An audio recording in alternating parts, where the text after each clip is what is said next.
Friends, ये MA history का semester 1 का फर्स्ट टॉपिक है, जिसमें हड़प्पा पॉलिटी और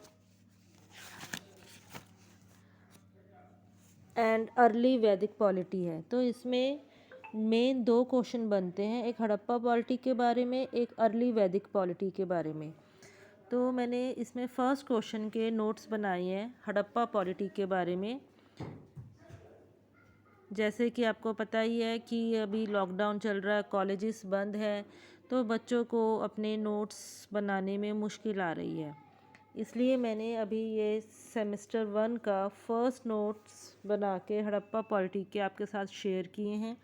और आपको पता ही है कि जो आपने आंसर लिखना होता है, आपको फर्स्ट उसमें इंट्रोडक्शन देनी होती है, फिर उसमें जो मेन जितने आप हिस्ट्री में तो यही है कि जितने ज़्यादा आप पॉइंट्स लिखोगे उसे हाईलाइट करोगे, और बीच में राइटर्स की कम से कम एक आंसर में आपकी 2-3 अगर कोटेशन होगी एंड लास्ट में कंक्लूज़न होगा, तो आपके मार्क्स काफ़ी अच्छे आ सकेंगे।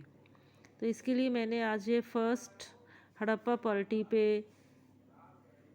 आंसर नोट्स रेडी किए हैं। इसमें सबसे पहले इंट्रोडक्शन है, और फिर आपने इसमें बताना है कि हड़प्पा निवासियों की नगर योजना कैसी थी, नगर योजना के पॉइंट्स आ जाएंगे। उसके बाद उनकी सामाजिक व्यवस्था कैसी थी, आर्थिक जीवन कैसा था, उसके पॉइंट्स आ जाएंगे, धार्मिक व्यवस्था, राजनीतिक जीवन, और फिर लास्ट में कंक्लूज़न। आपको पता है कि आपको कम से कम 6 पेज आंसर के लिए भरने होते हैं। तो मैंने आपको इतना ही बनाया कि इसमें कम से कम आपके 6 या 6.5 पेज भरेंगे। अगर आप इसमें से कोई 1-2 पॉइंट भूल भी जाते हो, तब भी आपका आंसर प्रॉपर रेडी होगा।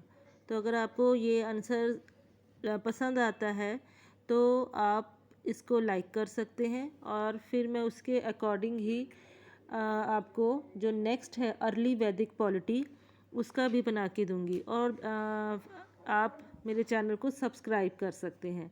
और दूसरा कि ये जो सिलेबस है ये गुरु नानक देव यूनिवर्सिटी का है। ये मैंने हिंदी में इसलिए बनाया है कि मैंने खुद एमए हिस्ट्री हिंदी में की थी, और उस टाइम हिंदी की बुक्स मिलनी बहुत मुश्किल थी, क्योंकि पंजाबी की बुक्स भी थी, इंग्लिश की भी थी, लेकिन हिंदी की बुक्स कहीं पे अवेलेबल नहीं थी। इसलिए मैंने ये हिंदी के नोट्स तैयार किए हैं। तो अगर आपको ये सही लगता है, आप मुझे इस चैनल को सब्सक्राइब करके और इसको लाइक करके बता सकते हैं। Thank you.